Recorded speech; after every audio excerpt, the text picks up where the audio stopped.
हरतालिका तीज की कथा जरूर सुने। राजा हिमालय और मैना की पुत्री से जुड़ी यह कथा हिंदू पंचांग के अनुसार भाद्रपद मास के शुक्ल पक्ष की तृतीया तिथि को हरतालिका तीज व्रत रखा जाता है। इस दिन सुहागिनें अपने पति की लंबी आयु के लिए निर्जला उपवास करती हैं। हरतालिका तीज व्रत को कठिन व्रतों में से एक माना गया है। यह दिन भगवान शिव व माता पार्वती को समर्पित माना गया है। मान्यता है कि इस दिन भोलेनाथ व माता पार्वती की पूजा करने से अखंड सौभाग्य की प्राप्ति होती है। हरतालिका तीज व्रत कथा।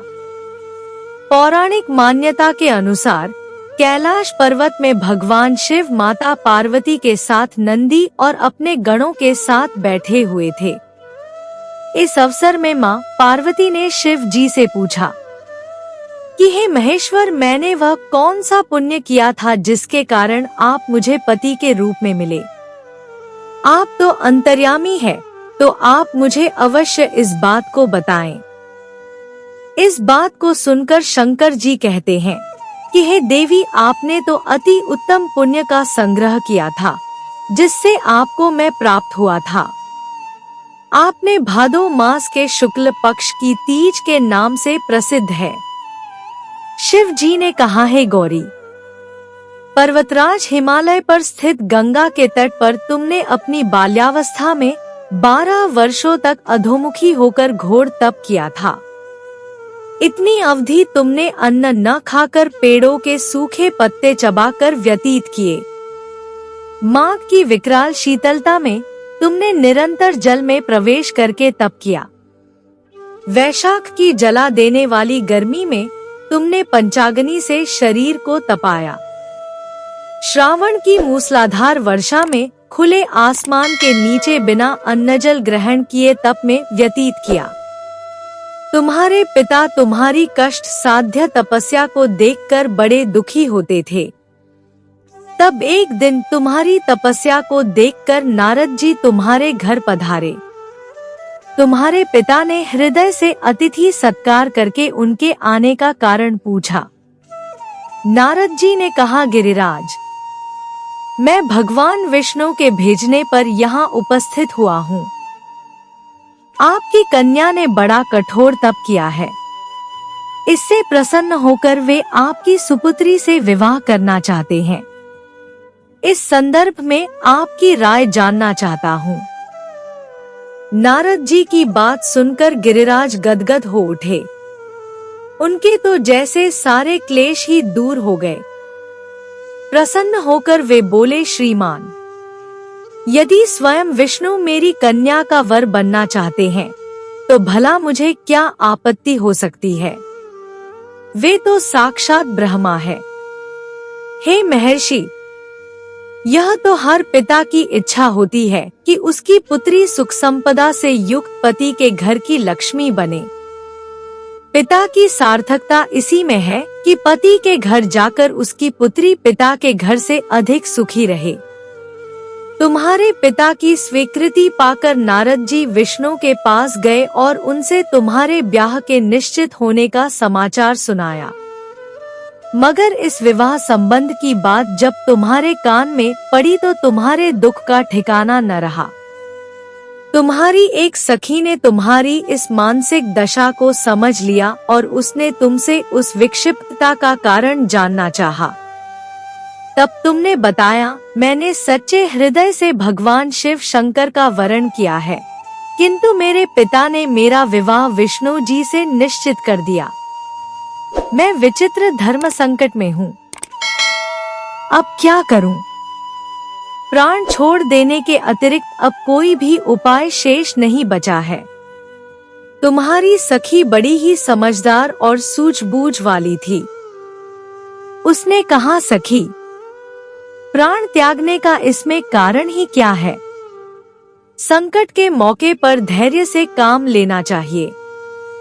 नारी के जीवन की सार्थकता इसी में है कि पति रूप में हृदय से जिसे एक बार स्वीकार कर लिया, जीवन पर्यंत उसी से निर्वाह करें। सच्ची आस्था और एक निष्ठा के समक्ष तो ईश्वर को भी समर्पण करना पड़ता है। मैं तुम्हें घनघोर जंगल में ले चलती हूँ, जो साधना स्थली भी हो और जहाँ तुम्हारे पिता तुम्हें खोज भी न पाएं। वहाँ तुम साधना में लीन हो जाना। मुझे विश्वास है कि ईश्वर अवश्य ही तुम्हारी सहायता करेंगे। तुमने ऐसा ही किया। तुम्हारे पिता तुम्हें घर पर न पाकर बड़े दुखी तथा चिंतित हुए। वे सोचने लगे कि तुम जाने कहाँ चली गई। मैं विष्णु जी से उसका विवाह करने का प्रण कर चुका हूँ। यदि भगवान विष्णु बारात लेकर आ गए और कन्या घर पर न हुई तो बड़ा अपमान होगा। मैं तो कहीं मुंह दिखाने के योग्य भी नहीं रहूंगा। यही सब सोचकर गिरिराज ने जोर शोर से तुम्हारी खोज शुरू करवा दी। इधर तुम्हारी खोज होती रही और उधर तुम अपनी सखी के साथ नदी के तट पर एक गुफा में मेरी आराधना में लीन थी। भाद्रपद शुक्ल तृतीया को हस्त नक्षत्र था। उस दिन तुमने रेत के शिवलिंग का निर्माण करके व्रत किया। रात भर मेरी स्तुति के गीत गाकर जागी। तुम्हारी इस कष्ट साध्य तपस्या के प्रभाव से मेरा आसन डोलने लगा। मेरी समाधि टूट गई। मैं तुरंत तुम्हारे समक्ष जा पहुंचा और तुम्हारी तपस्या से प्रसन्न होकर तुमसे वर मांगने के लिए कहा। तब अपनी तपस्या के फलस्वरूप मुझे अपने समक्ष पाकर तुमने कहा, मैं हृदय से आपको पति के रूप में वरण कर चुकी हूँ। यदि आप सचमुच मेरी तपस्या से प्रसन्न होकर आप यहाँ पधारे हैं, तो मुझे अपनी अर्धांगिनी के रूप में स्वीकार कर लीजिए। तब मैं तथास्तु कहकर कैलाश पर्वत पर लौट आया। प्रातः होते ही तुमने पूजा की समस्त सामग्री को नदी में प्रवाहित करके अपनी सहेली सहित व्रत का पारणा किया। उसी समय अपने मित्र बंधु व दरबारियों सहित गिरिराज तुम्हें खोजते खोजते वहां आ पहुँचे और तुम्हारी इस कष्ट साध्य तपस्या का कारण तथा उद्देश्य पूछा। उस समय तुम्हारी दशा को देखकर गिरिराज अत्यधिक दुखी हुए और पीड़ा के कारण उनकी आंखों में आंसू उमड़ आए थे। तुमने उनके आंसू पोंछते हुए विनम्र स्वर में कहा, पिताजी, मैंने अपने जीवन का अधिकांश समय कठोर तपस्या में बिताया है। मेरी इस तपस्या का उद्देश्य केवल यही था कि मैं महादेव को पति के रूप में पाना चाहती थी। आज मैं अपनी तपस्या की कसौटी पर खरी उतर चुकी हूँ। आप क्योंकि विष्णु जी से मेरा विवाह करने का निर्णय ले चुके थे, इसलिए मैं अपने आराध्य की खोज में घर छोड़कर चली आई। अब मैं आपके साथ इसी शर्त पर घर जाऊंगी कि आप मेरा विवाह विष्णु जी से न करके महादेव जी से करेंगे। गिरिराज मान गए और तुम्हें घर ले गए। कुछ समय के पश्चात शास्त्रोक्त विधि विधान पूर्वक उन्होंने हम दोनों को विवाह सूत्र में बांध दिया। हे पार्वती, भाद्रपद की शुक्ल तृतीया को तुमने मेरी आराधना करके जो व्रत किया था, उसी के फलस्वरूप मेरा तुमसे विवाह हो सका। इसका महत्व यह है कि मैं इस व्रत को करने वाली कुंवारियों को मनोवांछित फल देता हूँ। इसलिए सौभाग्य की इच्छा करने वाली प्रत्येक युवती को यह व्रत पूरी एक निष्ठा तथा आस्था से करना चाहिए।